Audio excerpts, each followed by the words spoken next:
Hello everyone, welcome back to best dental solutions. तो आज के लेक्चर में हम बात करेंगे हाइब्रिड टेक्निक के बारे में। हाइब्रिड टेक्निक है शेपिंग टेक्निक, आखिरी शेपिंग टेक्निक जो है हमारी, जिसके बारे में हमें बात करनी है। तो हम स्टेप बैक टेक्निक और स्टेप डाउन टेक्निक दोनों हम देख चुके हैं। तो स्टेप डाउन टेक्निक जो हमारी थी, एक मिनट रुकना, जो हमारी स्टेप डाउन टेक्निक थी उसको हमने पिछले लेक्चर में देखा था, और जो हमारी स्टेप बैक टेक्निक थी उसको हमने उससे पिछले लेक्चर में देखा था। तो स्टेप डाउन टेक्निक में हम क्या कर रहे थे, सबसे पहले जो कोरोनल पार्ट था उसको हम शेप कर रहे थे, फिर मिडल पार्ट को, और सबसे लास्ट में अपाइकल पार्ट को कर रहे थे। ठीक है। स्टेप बैक में क्या हो रहा था, इसमें हम सबसे पहले अपाइकल पार्ट को कर रहे थे शेप, उसके बाद मिडल पार्ट को, और सबसे लास्ट में हम कोरोनल पार्ट को शेप कर रहे थे। ठीक है। तो ये हो गया हमारा स्टेप बैक टेक्निक। तो स्टेप डाउन टेक्निक की एडवांटेज क्या थी? इसकी एडवांटेज ये थी कि इसमें जो हमारा एपेक्स वाला रीजन था वो इसमें जनरली सेफ़ रहता है। सेफ़ क्यों रहता है? क्योंकि जनरली जो हमारा डेब्रिस वगैरह प्रेजेंट है और जो माइक्रो वगैरह प्रेजेंट है इन्फेक्टेड, वो क्या होते हैं जनरली कोरोनल पार्ट में और मिडल पार्ट में प्रेजेंट होते हैं रूट कैनाल के। तो अगर हम पहले ही रूट कैनाल में कोरोनल पार्ट और मिडल पार्ट को अगर हम क्लीन कर दें, जैसा कि हम स्टेप डाउन टेक्निक में करते हैं, तो फिर लास्ट में हम एपेक्स तक पहुँचेंगे। अब जो एपेक्स है हमने पहले ही उसमें, मतलब जो रूट कैनाल है उसमें से हमने पहले ही रिमूव कर दिया जितना भी इन्फेक्टेड डेब्रिस वगैरह था। ठीक है। कोरोनल पार्ट को और मिडल पार्ट को हमने क्लीन कर दिया, तो इसलिए हमने जितना भी डेब्रिस वगैरह प्रेजेंट था, जो इन्फेक्टेड डेब्रिस वगैरह था, वो हमने पहले ही हटा दिया। उसके बाद हम एपेक्स पे जा रहे हैं। तो इससे क्या होगा, हमारा एपेक्स सेफ रहेगा, और इससे पेरी एपेक्स एक्सट्रूजन के चांसेस भी कम हो जाते हैं। यानी कि इसमें एपेक्स हमारा सेफ रहेगा और पेरी एपेक्स एक्सट्रूजन के चांसेस कम होंगे। ठीक है। लेकिन जो हमारा स्टेप बैक टेक्निक था उसकी एडवांटेज क्या है? उसकी एडवांटेज ये है कि हमें उसमें अपाइकल कंट्रोल मिलता है। अपाइकल कंट्रोल का क्या मतलब है कि इसमें ना हम अच्छे से, मतलब एपेक्स जो है हमारी, उसकी विड्थ वगैरह को कंट्रोल कर सकते हैं अपने हिसाब से, मतलब उसको कंट्रोल कर सकते हैं, अच्छे से कंट्रोल में रहेगा हमारे कि किस विड्थ तक हमें उसको वाइडन करना है। तो ये एडवांटेज होती है स्टेप बैक टेक्निक की। तो हाइब्रिड टेक्निक क्या है? हाइब्रिड टेक्निक ये है कि हम हमें इन दोनों की एडवांटेजेस हमें मिल जाती हैं, और दोनों की जो डिसएडवांटेज है उसको हम हटा देते हैं इस टेक्निक में। ठीक है। तो इसमें दो फेज़ होते हैं हाइब्रिड टेक्निक में। दो फेज़ कौन कौन से होंगे? सबसे पहले होगा हमारा क्राउन डाउन फेज़, जिसमें हम क्राउन डाउन टेक्निक यूज़ करेंगे। उसके बाद होगा हमारा स्टेप बैक फेज़। ठीक है। तो इसके स्टेप्स क्या हैं? स्टेप 1 में क्या करते हैं, हम पेटेंसी को इस्टेब्लिश करते हैं। ठीक है। पेटेंसी कैसे इस्टेब्लिश करेंगे? Pre curved number 10 file. ये फाइल कौन सी होगी? के फाइल। ठीक है। और हो सकता है नंबर 10 से छोटी भी हमें यूज़ करनी पड़े। तो पेटेंसी से हम क्या इस्टेब्लिश कर रहे हैं कि जो हमारी कैनाल है वो कम्प्लीटली ओपन है। ठीक है। उसमें हम फाइलिंग कर पा रहे हैं, उसमें हम फाइल इंसर्ट कर पा रहे हैं अच्छे से। ठीक है। फिर स्टेप 2 क्या होगा? स्टेप 2 में होता है पैसिव प्रेशरलेस प्लेसमेंट।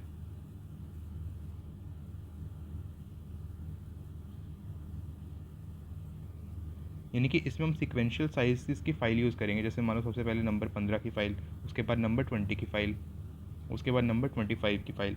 ठीक है। के फाइल्स होंगी ये सारी। इसको हम सिक्वेंशियली इंसर्ट करेंगे कैनाल के अंदर, जहाँ तक ये बाइंड हो रही है वहाँ तक।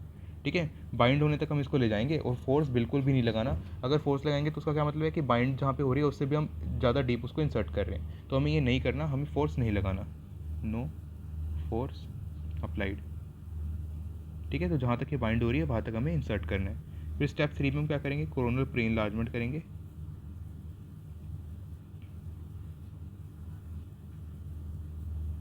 और ये हम किससे करेंगे? गेट्स ग्लिडन ड्रिल से।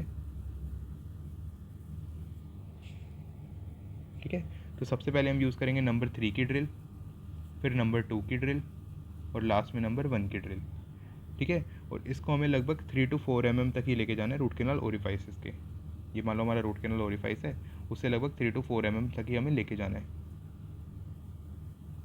उससे ज़्यादा डीप नहीं लेके जाना रूट कैनाल ओरिफाइस। फिर स्टेप 4 में हम क्या करेंगे? स्टेप 4 में हम वर्किंग लेंथ को इस्टेब्लिश करेंगे।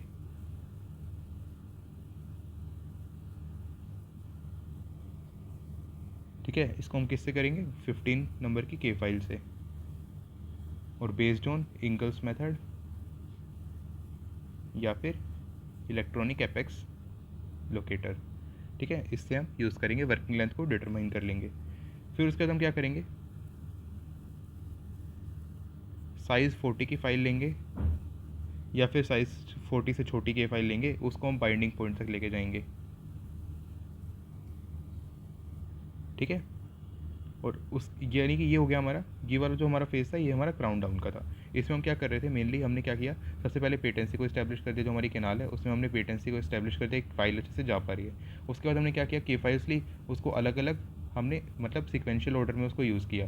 जैसे क्या किया हमने, सबसे पहले 15 नंबर की फ़ाइल ली, तो 15 नंबर की फ़ाइल मान लो यहाँ तक चली गई, ठीक है। फिर हमने 20 नंबर की फ़ाइल ली, वो यहाँ तक चली गई, और 25 नंबर की फ़ाइल यहाँ तक चली गई, तो ये पूरा एरिया हमारा क्लीन हो गया, ठीक है। उसके बाद हमने क्या किया, जो कोरोनल पार्ट था, कोरोनल पार्ट मान लो ये वाला है, तो उसको हमने इनलार्ज कर दिया, with gate split and drill, ठीक है। उसके बाद क्या हुआ, हमने वर्किंग लेंथ को इस्टेब्लिश कर दिया, हमने नंबर 15 की फाइल ली, उसे वर्किंग लेंथ को इस्टेब्लिश कर दिया कि हाँ हमें यहाँ तक जाना है। और उसके बाद हमने साइज़ 40 की जो फाइल है उसको हमने यूज़ किया, छोटी की फाइल, और उसको कैनाल के अंदर डालेंगे और जहाँ तक बाइंड हो रही है वहाँ तक, और उससे हमने एक बार वो पूरा एक तरह से क्लीन कर दिया, स्मूदन कर दिया। तो ये हो गया हमारा क्राउन डाउन। अब इसके बाद आता है हमारा स्टेप बैक टेक्निक। तो अब स्टेप 6 से हमारी स्टेप बैक टेक्निक शुरू हो जाती है। तो स्टेप 6 से हमने क्या किया, अपाइकल इनलार्जमेंट किया, यानी कि वर्किंग लेंथ पे हम साइज़ 15 से लेकर के साइज़ 30 से 40 तक की फ़ाइल हम यूज़ करेंगे, ठीक है। तो इससे हम सिक्वेंशली इनलार्ज करते रहेंगे, जो हमारा अपाइकल पोर्शन है उसको इनलार्ज करते रहेंगे, ठीक है। फिर स्टेप 7 में क्या होगा, स्टेप 7 में वही, जैसे मान लो 40 नंबर की हमारी मास्टर अपाइकल फाइल बन गई, यानी कि यह वो हमारी वो फाइल है जो अपेक्स तक जा रही है, ठीक है। उसके बाद हम उससे 1 mm ऊपर कौन सी यूज़ करेंगे, 45 नंबर की फ़ाइल, फिर उससे 1 mm ऊपर 50 नंबर की फाइल, सॉरी मान लो यहाँ तक 40 है, फिर 1 mm ऊपर 45, फिर 50, ऐसे करते करते हम सिक्वेंशली उसको इंक्रीज़ करेंगे। तो इससे क्या होगा, हमारे पास टेपर्ड कैनाल शेप बन जाएगी। तो हमारे पास फाइनल आउटकम में क्या होगा, कैनाल जो होगी मिडल और कोरोनल पार्ट में ब्रॉड हो जाएगी क्राउन डाउन से, और अपाइकल पार्ट में शेपिंग एंड क्लीनिंग हो जाएगी स्टेप बैक से, ठीक है। तो कोरोनल एंड मिडल पार्ट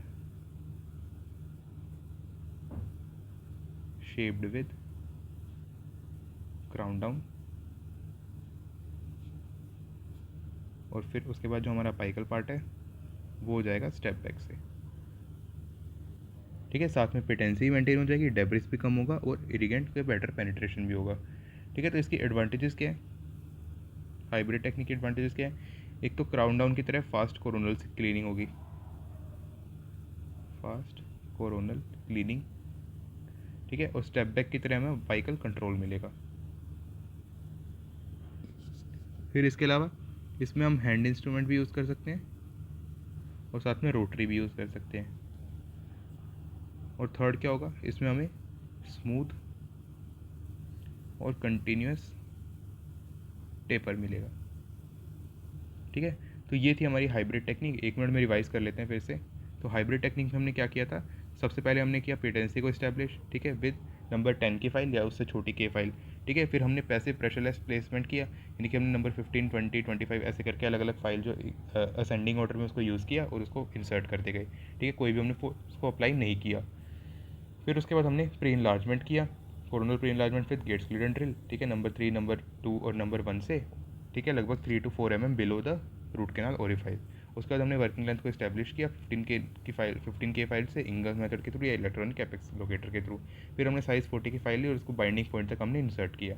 उसके बाद हम वहाँ से स्टेप बैक में कन्वर्ट हो गए, अपाइकल इनलार्जमेंट किया हमने, मान लो 15 से स्टार्ट करते हुए उसको 30-40 तक ले गए, ठीक है। सिक्वेंशियली उसको इनलार्ज करेंगे। फिर हमने जो नॉर्मल जो सबसे मेन स्टेप होता है हमारा स्टेप बैक टेक्निक का, वो हमने यूज़ किया, यानी कि 1 mm ऊपर से हमने एक साइज़ बड़ी फाइल ली, फिर 1 mm ऊपर गए तो एक साइज़ और बड़ी फाइल ले ली, ठीक है। तो ये हमारा हो गया आखिरी स्टेप। तो इससे क्या हुआ, हमारा कोरोनल मिडल पार्ट तो हो गया हमारा शेप विद क्राउन डाउन, और अपाइकल पार्ट हो गया हमारा स्टेप बैक से शेप। एडवांटेजेस क्या हो गया इसमें, फास्टर कोरोनल क्लीनिंग होगी due to crown down technique, और अपाइकल कंट्रोल मिलेगा हमें ड्यू टू अपाइकल जो हमारा स्टेप बैक टेक्निक है उसके through.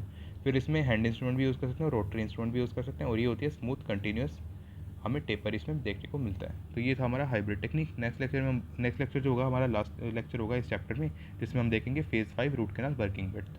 So thank you for watching this lecture.